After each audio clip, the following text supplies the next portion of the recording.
Welcome back, and thank you for joining us for Conversations on a Bench. Today, next guest is Jon Hartwick, and Jon works for us here at the Open Door. And unfortunate for him today, he's the reason I work at the Open Door. A couple years ago, Jon's wife, who is a friend of mine, had mentioned that there was an opening at the Open Door, and the rest is history. But the reason I wanted to invite you on, Jon, is because one, you have a terrific story of your own, and two, you know an awful lot of stories of the people around here. So start telling us about your story, and then we'll get into talking about some other people's stories. My story, like how I got here, Like your or story my of life story. your life story, Oh, because it parallels in some ways some sure. of our guests. So, well, we could go back, say, to high school, where things maybe started unraveling. Had already very, I had a great desire for alcohol, even I guess early high school, end of middle school. That took over quickly. I just made it through high school, barely, and went to the Navy thinking a little bit of discipline or something might help. And it turns out you could spend all your money on booze and you still had a place to sleep, still had clothes, and you still had food in your belly. And so I did manage to get out of the military honorably, again, just barely. Uh, for military people, I went in as an E2. I made it to E5 twice and got out as an E1. So there was a lot of, I did pretty good with the military stuff. I did poorly with the free time. Um, After I got out of the military, I was home for just a few months. Continued drinking heavily. Was in a car accident where I was driving, killed a person, injured another person in the other car, which led to time in prison. While I was in prison, that was where I got saved, gave my life to Christ. In that time frame, one of the commitments, I guess, that I made, or promises maybe, was to God that, like, if he could use this tragedy, this story, to help other people, then I would go do it. Well, it was probably not till, not probably for another 10, 12 years or something like that, um, before I got that opportunity. And then in the middle of that, after getting out of prison, very shortly after, I was married. We got 4 kids. Just about all of them are out of the house. Uh, my wife would like them to stay forever, and I would love to spend time with them forever, and it's time for them to go. And so I I went back to school a little bit, did welding, worked in automotive manufacturing for a time, worked, and then probably for the last 15 years, I guess, maybe, I've been in the nonprofit world. So I worked with at-risk kids. I worked as a chaplain, and then inside drug and alcohol rehab facilities. Kind of the way that I landed here, that the last place that I was at was during COVID. They ended up closing down a bunch of things, restructuring, and I had a friend that was volunteering here. His wife at the time was on the board, and he's like, I think this would be a really good fit for you." And so came and checked it out, and I've been here since. So I've been the men's shelter coordinator for 3 years. So that's how I landed here. And so because of that, I guess I have quite a bit of shared experience with a lot of our guests and friends that come through here, which makes conversations easier. I think they build trust a little bit quicker just because I know where they're coming from. So, Sure. Well, and I think that um, your style of case management is very effective. Um, And I guess if you could talk especially about, like, people that you have done case management with that you have retained friendships with. thinking about a gentleman that comes in often and likes even the story of taking him to church with you, or Sure. the story of the gentleman who's currently incarcerated that you're still discipling after time. Tell some of those stories. Okay. So for I didn't go to school for social work or case management, and so it's kind of, I guess, maybe the things that I've learned through the school of hard knocks, uh, that I apply to case management. But I often open with, my goal is to have this person become my friend, right? And sometimes that works out, sometimes it doesn't. Um, the So I guess the one friend, he was here when I got here, and the guy that helped get me involved was already friends with him, so he introduced me. So he kind of would have been the first friend that I made here, but we really didn't, because our work schedules were the same. We didn't spend any time together, other than maybe when I was covering a shift on Sunday.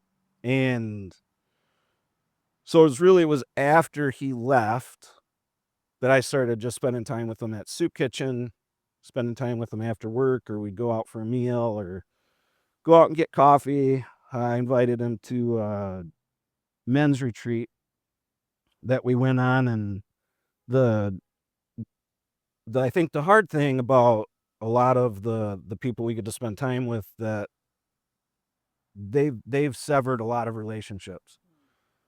Well, for me, my friends outside of the door have a lot of commitments. So if I want to go do something with somebody, I got to get penciled in 3 weeks in advance to do something. And these guys, I can call them the night before and say, "Hey, want to go do this?" Well, this guy doesn't even ask what we're going to do. He just, if you're going, I want to go.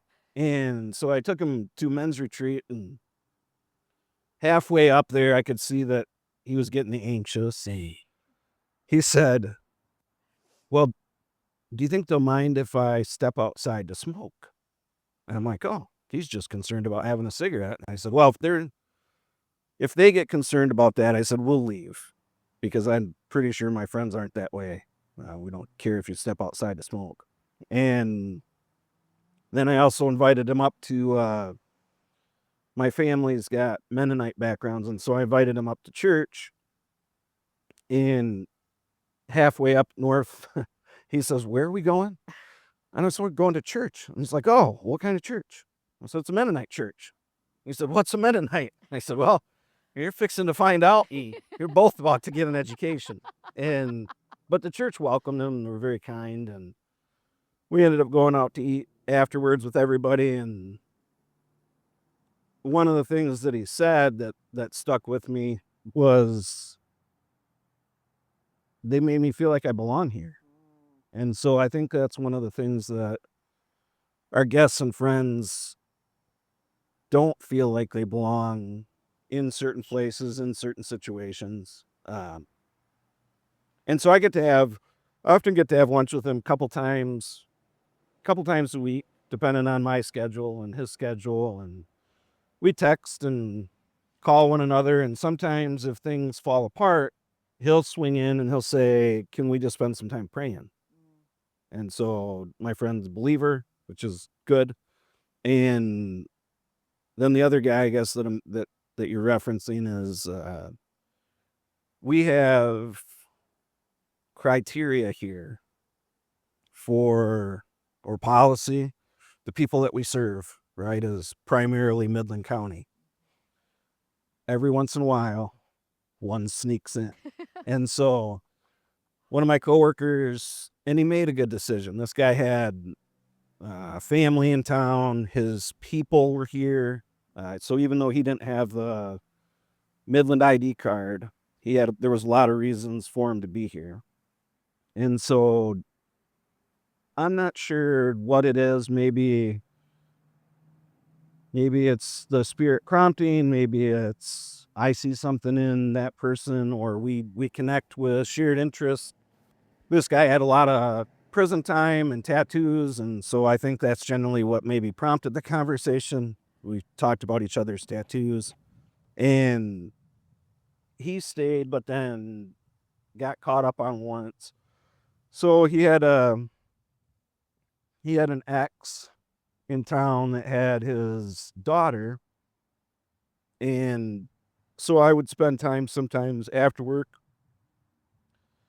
knowing that he wanted to provide but couldn't. So when I would talk to him on the phone, he'd be like, "Hey, can you run some diapers by?" Things like that, and we get a variety of donations here. And so we don't have little kids around here, so I was sometimes able to spread those things out into the community. And so now our conversations are 5 minutes at a time. He's incarcerated up in the UP for a couple more years. I've sent books, and he's devouring those books. He's spending a lot of time reading his Bible. And so often when he calls, it's a rapid fire. I was reading this. What does this mean? I was reading this. What does this mean? And so I'm also able to connect with his mom, connect with his brother. And I think it's for him to get a letter, to have somebody to call. So many guys, I was blessed while I was in prison and had a good church family and had a good extended family. And so I got letters and I got phone calls and visits, and everybody doesn't have that. And so we get to be the people for people that don't have people anymore. Yeah. I mean, I'm even thinking about another friend of ours, and you've done this more than once. Jail someplace else. Oh, And it's Jon Hartwick who's picking him up and bringing him back. Yeah. And just that understanding that people have, that we have their back. We are their friends, and when people have no place else to call, they know they can call here. And I think that family connection too, like the fact that you were talking about calling his mom and having contact with his mom, and knowing that we have other guests who their parents call and check in, and the thankfulness that they have that we have invested in their children, adult children, but children that for some reason or another they may not even have a whole lot of contact with. I know I had another mom contact me via Facebook. She saw her son's picture in one of our Facebook posts, and I don't know their relationship. I don't know what happened between them, but she said, I haven't seen him in years.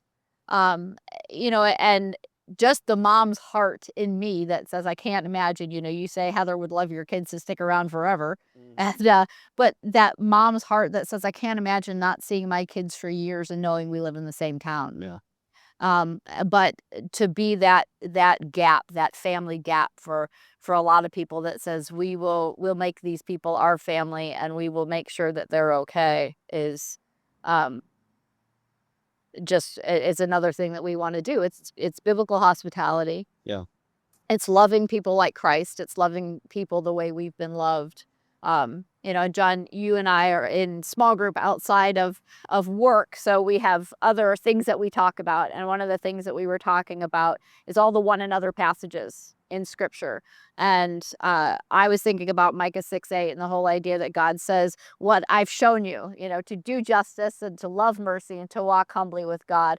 And that if we're supposed to do that, and then we're supposed to one another people, that we have the opportunity to do that every single day, not just with other people that might be in the same socioeconomic class as we are, not with people who have not done offensive things to other people, but we have the opportunity to show that kind of love to people who are addicts, to people who are mentally ill, to people who might actually stand in front of our face and scream at us until they calm down and we can say, okay, buddy, let's try this again. And I think that is something that is out of the norm for most church-going folk. But it is something that brings great joy, that feeling like I'm pleasing the Lord in doing this. I think we see that on a regular basis. Working at the open door is not an easy thing to do if if your goal is to have status and your goal is to be well respected in the eyes of all the people you work with, because sometimes people don't like you very much, you know? Sometimes, like I think you have said before, people exit themselves. Yeah. Um, people make choices to not live up to the expectations we have of them. I don't really think our expectations, the bar isn't super high, let's put it that way. And people know what they are coming in and they assign that, yes, this is the way it's going to be. And sometimes it's not. So sometimes there are times where people have to go or, have a timeout until they can come back again. But I think even in that, there are times when people are in the timeout that you had one of those yesterday. Someone who was in their timeout period and showed back up. And, I love the fact that you said he was very respectful when you said, this is the time that you can come back in. So I think there's a different, and that doesn't always happen that way. Don't want to give the impression that it always happens that way. But I think we have some great opportunities to show people that we care about them. And it goes far. It really does. And to be people's people, to walk into the soup kitchen, it's like Cheers. Because you walk in there, and half the time when you walk in there with Sylvie, it's John's dog, who comes to work with him every now and then. Again, it's very interesting to see the change in a homeless man when you hand him a puppy. But you walk into that door, and people know you and you know them, and that's a big deal. It's like Cheers, homeless style. Yeah. So anyway, Yeah, it is. Well, it's that I think is one of the fun parts. We end up doing a lot of pouring out, whether that's time spent, that's resources, it's often a very emotional job, right? When we're working with somebody and they get right there and they're so close, and then poor choice, whatever happens, and then they're back at square one, or sometimes they've lost more than they had at square one. But I think the rewarding part of the fun part is when you do build that trust, and then all of a sudden you come in and you sit down to talk with them and they say, how about you? How are you doing? And so you start to see the reciprocity come back, and there's tons of people that, even if I'm short staffed or our chore chart fell apart for the day, that I can tap just tons of different people on the shoulder and say, hey, we need some help with dishes. And it's, I think, one of the unique things about the Open Door, and even with the staff team, when you ask for help, I've never had somebody say no.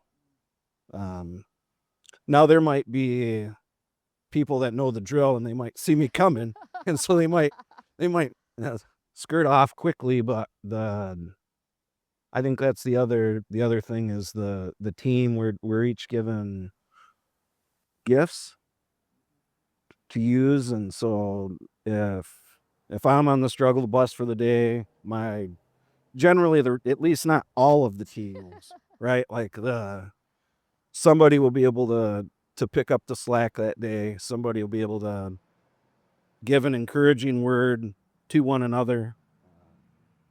Or if I'm at my wit's end with a guest or a certain person, somebody else will step in and say, hey, yeah. let me take over for a little bit. Now, we got a question online about averages and typical guests, like typical age, typical reason for homelessness. And I think it's fair to say that there is no typical guest in some ways, because we've had babies born and come into the shelter, at the women's shelter. Yeah. And we've also had people 80s stay in the shelter. We've had people that are very sound in mind and body, and other people that have some pretty serious mental health issues and whatnot. What would you say as far as the men's shelter are some of the reasons people need to come into shelter, aside from obviously not having any place to sleep? Well, the number one, and I often go through this with the guest at case management, is one of the primary reasons for needing shelter is relational poverty. So I don't have any more couches to sleep on. And that can be for a lot of different reasons. It's not always because of addiction. A common one is husband and wife separate. She puts them out of the house, and in that process freezes all the bank accounts. Well, you can't even go get a hotel room because he can't use his debit card. And so that that seems to be a theme, but a lot of it is, a lifetime of using substances, and which came first, the chicken or the egg, the mental health or the substance use. Those are common. Sometimes I think the other, with men, some of the very common ones are, I met a gal online that asked for some money, and pretty soon they drained their bank account, and they're here, and there was no girl. It was a scam. Some people get duped by it time and time again, and it speaks to people being lonely. Sure. That So poverty relationship yeah, again. poverty or relationship, but I think even culture change, since I was a little boy, people were on front porches. Right. Today, people are in living rooms watching Netflix or, whatever they do. Or making relationships online. Yeah, yeah. And so those are some pretty common reasons, and I think probably are, without looking at statistics, our average ages are in the 40 to 60 range. I mean, we occasionally get a young man Yep. or a young woman who comes either straight out of the foster care system where they've turned 18 and no longer have to have any place to live, or have just had relational issues with their family, and so they have no place to live, or were incarcerated. Yeah. And have no place to go. The foster care one makes me, I just recently, so I have, there's a guy that was here, and he's been in and out since I've been here, and he grew up in the foster care system. He was actually a part of the foster care system for the last place that I worked at. Was there long enough that he went on staff and struggled with alcohol forever. And he would be in and out of here. I just really liked the guy, believed him to be a believer, but was still just struggling with some sin issues. And the he left, moved into an apartment, and his roommate committed suicide. Oh boy. And that roommate we also knew, and we were able to participate in the funeral and help out with that, and talk with family, and that guy that was staying there at the time with him hadn't been back to the door, but he would call occasionally to check in. But he just recently called because he wanted to hire a couple of guys, Huh. because he now has a food truck. Hmm. And so he thought, well, man, I benefited while I was here from people calling for just a couple days work for cash. And we were unable to help him out, but he's like, and these guys got he's got a voice that'd be great on radio. And he's like, well, just so you know, one of these days I'm gonna set it up. I'm gonna come by and feed everybody. And so to hear that he's got over a year's sobriety, he's given his life to Christ, he's actively working and maintaining employment, and he's reaching back into the community Went full that helped him. circle. So it's really, really neat story. And I think we hear about that a lot. I know I'm going to talk to Victoria later today, and she's going to talk about her story of that kind of thing. And I know we even have a guy and his wife who come by every time they're at Costco. Mm. They pick up stuff for the open door, and he told me, he said, years ago, my family was helped, not at this rescue mission, but at another rescue mission. Sure. And he said, I'm giving back so that other people can have a chance too. Mm. But yeah, and I think that the women's shelter too has some typical things. Their ages, I think, tend to be a little bit different. I think they tend to see young moms with kids or women who would be typically at retirement age, who for one reason or another have no place to go. Um, so slightly different stories, obviously still have some of the same uh, needs with mental health care, addiction, but we also have people that don't have any of those issues. They just have, for one reason or another, not made it. Yeah. In the way that we think it should be done.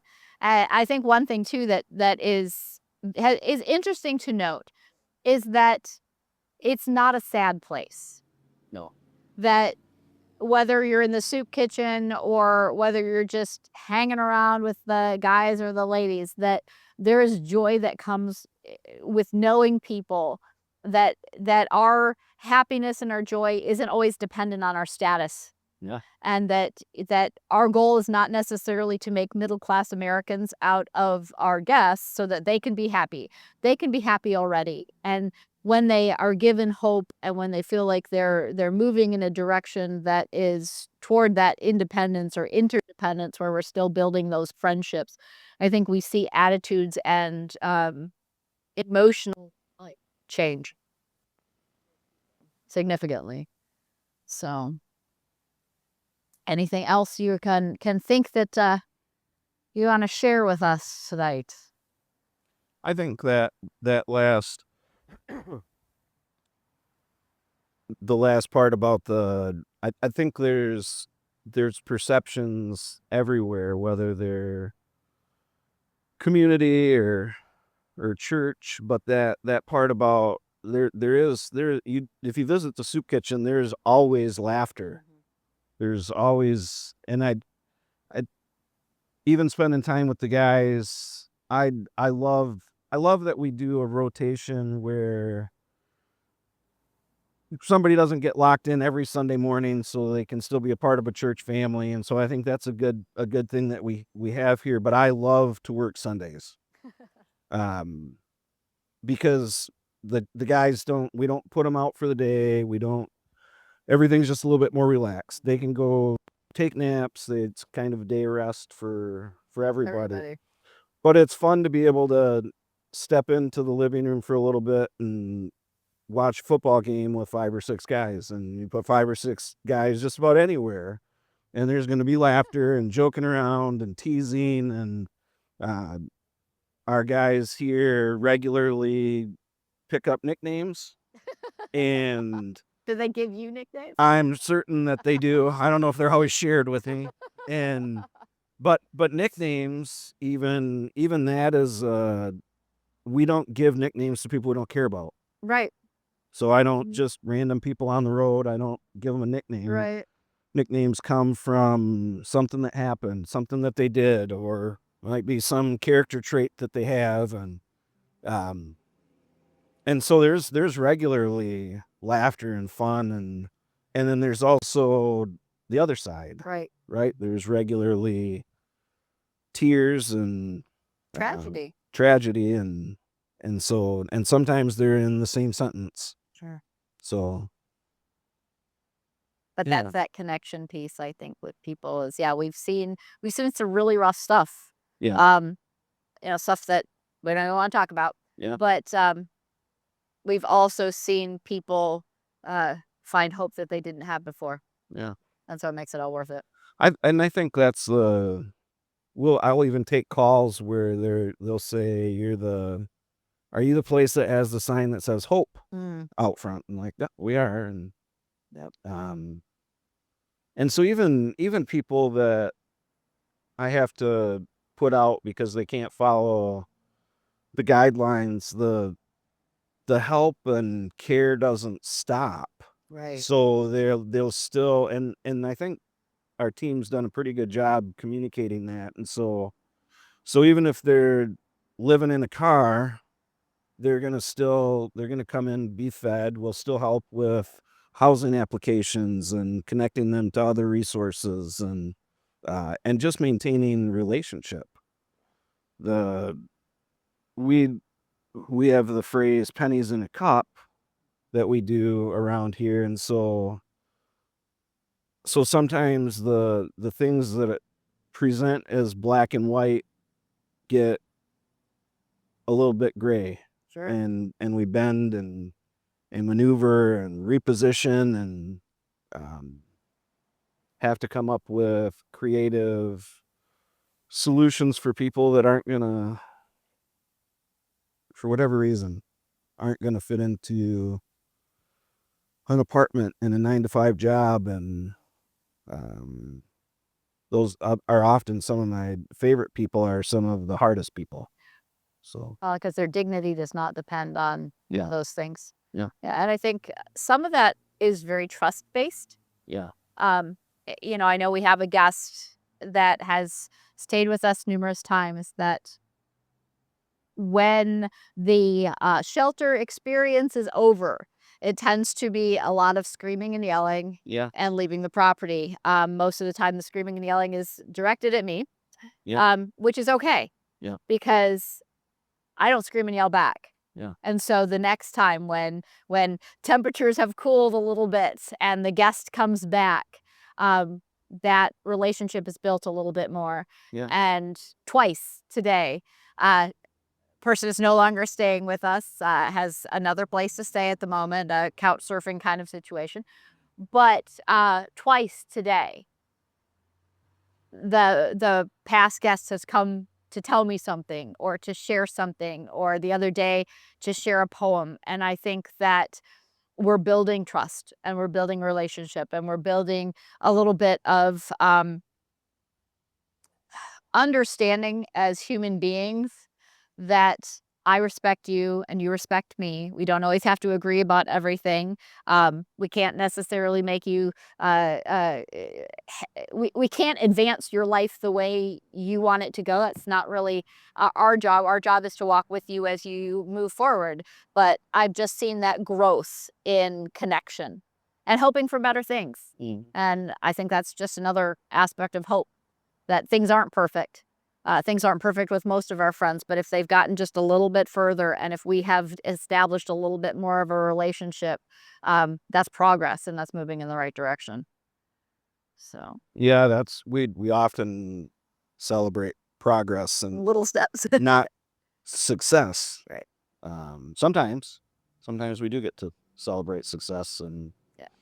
But yeah, I think if we were counting things in large swaths, nobody does that. Nobody jumps in huge jumps. And so to expect that out of people who have experienced great trauma and great disappointment in life, I think is not fair. So yeah, the little steps make a big difference. And you know, we have some guys here who were unemployed for huge amounts of time, who have taken the step and are now employed and going to work every day. And for that, we celebrate. yeah, That's great. That's terrific. And I don't know. Those are the things that are our success. And we can't necessarily count them in the, hey, are we unhoused yesterday and housed today? right, Not yet. yeah, But we still have made great strides, and we're seeing hope and peace in people's lives that had more turmoil before. Well, thank you for spending part of your afternoon with me, and I know that you are off the clock. So I appreciate you, and I appreciate what you do here, and keep on keeping on. thanks. Thank you.